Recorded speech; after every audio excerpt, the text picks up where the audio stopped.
Hallo und herzlich willkommen zu unserer neuen Rubrik Meine Welt, meine Meinung. Bei uns im Studio ist heute Hans-Ulrich Jörges. Schönen guten Abend. Freue mich sehr. Guten Abend. Ja, wir schauen natürlich gleich auf die Gewinner des Tages, der Woche. Und da müssen wir einen Blick zurückwerfen in die Corona-Zeit. Ist ja schon eine Weile her. Das ist eine ganz spannende Geschichte, denn die Gewinner sind für mich die Ungeimpften der Corona-Zeit. Die sind ja jetzt rehabilitiert worden. Und zwar, da gibt es nichts mehr dran zu deuteln. Es hat sich nämlich herausgestellt, bei der Öffnung der ungeschwärzten Protokolle des Krisenstabs beim Robert-Koch-Institut, dass schon im November 2021 von denen höchstinstanzlich festgestellt worden ist, dass der Spruch, die Pandemie sei eine Pandemie der Ungeimpften, nicht korrekt ist, wörtlich nicht korrekt. An der Pandemie sei die gesamte Bevölkerung beteiligt, auch die Geimpften. Jetzt muss man sich mal vor Augen halten, was das für die Ungeimpften bedeutet hat damals.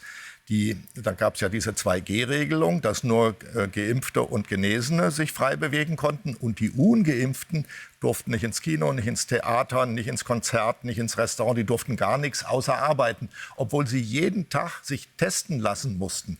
Das war ein ziemlicher Hammer.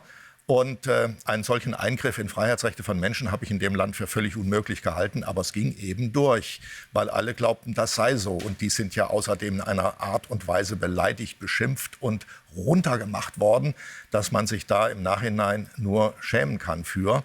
Und nun komme ich gleich zur zweiten Kategorie, die Verlierer des Tages.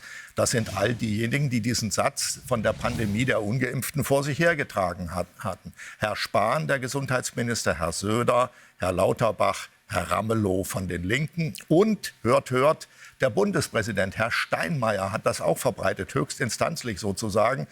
Das ist einfach eine unmögliche Geschichte und ich finde, die müssten sich jetzt dafür öffentlich entschuldigen. Ich möchte mal sehen, dass einer aufsteht, den Mumm hat und zu sagen, ich habe mich geirrt damals, es tut mir leid, ich sehe jetzt, was vielen Menschen dadurch passiert ist, ich entschuldige mich. Spahn hat ja relativ früh gesagt, wir erinnern uns alle an den Satz, wir müssen uns viel verzeihen am Ende der Pandemie. Ja, dann soll er doch mal anfangen, soll er doch mal um Verzeihung bitten. Damit rechne ich jetzt. Dann blicken wir auf die Nachricht des Tages. Wir haben schon viel darüber berichtet. Ja. Was ist bei Olympia los? Ja, man fragt sich, ist ja ein ganz tolles Olympiakonzept. Ich war, als ich davon gehört habe, total begeistert, dass Olympia in so einer Stadt gefeiert wird. Dass in der Seine schwimmen und irgendwie in irgendwelchen historischen Gebäuden fechten und so weiter. Das ist ja alles ganz toll.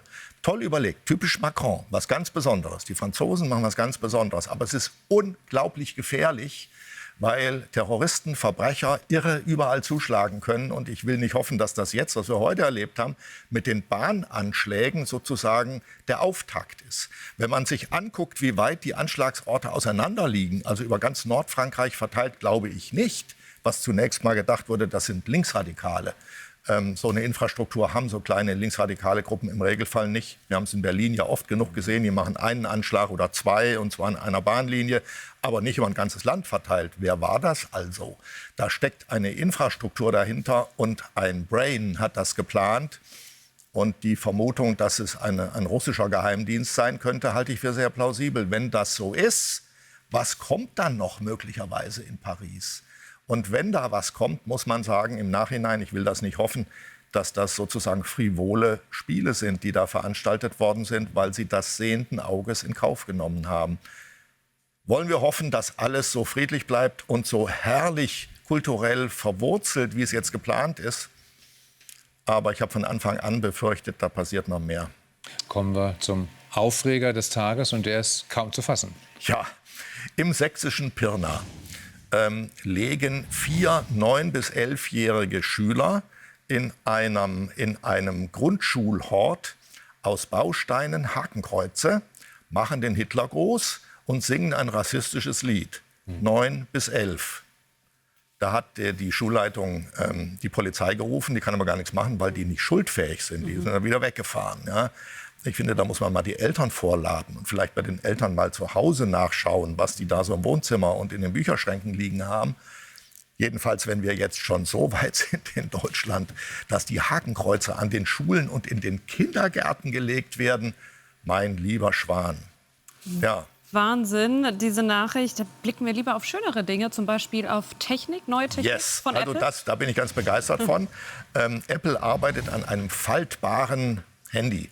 Das soll noch 2 Jahre dauern. Wahrscheinlich ist das Teil riesengroß und wird dann 10-mal gefaltet. Ich weiß ja nicht, wie es dann in die Tasche passt. Die werden sich schon was überlegen. Jedenfalls kommt die nächste Generation der Handys auf uns zu und darauf bin ich gespannt. Soweit die Meinung von Hans-Ulrich Jörges. Vielen Dank für das Gespräch. Ich Dankeschön. danke auch.